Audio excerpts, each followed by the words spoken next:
Le fichier électoral de la République démocratique du Congo est fiable et prêt à être utilisé pour les élections prévues en décembre de cette année.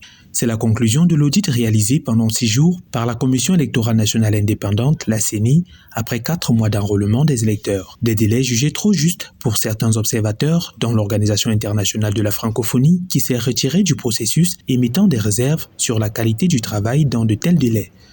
C'est légitime de la part de l'opposition d'avoir toujours une suspicion parce qu'ils ne prendront jamais pour crédit tout ce que la Commission électorale nationale indépendante nommée par le pouvoir en place prendra comme résolution. Cherchons toujours la bête noire. Ce n'est pas le meilleur travail possible, mais il est satisfaisant vu la pression que l'opposition a exercée justement afin que ce travail se fasse le plus rapidement possible, afin que nous allions aux élections dans les dates.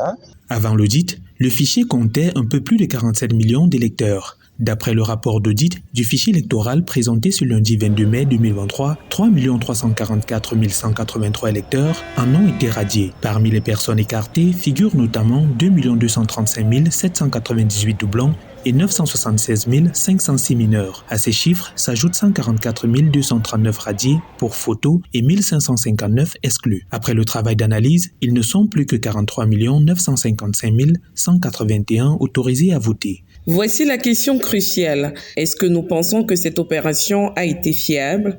Est-ce que nous croyons que les résultats disponibles et présents sont crédibles en tenant compte du système? La réponse de tous les membres de cette équipe est oui. Le travail de la mission d'audit a permis de relever des insuffisances et autres manquements observés, dont elle a formulé des recommandations à l'endroit de la CENI, notamment le renforcement de la communication, la confiance du public et la formation du personnel, ainsi que la nécessité que les kits d'enrôlement aient la capacité de géolocalisation.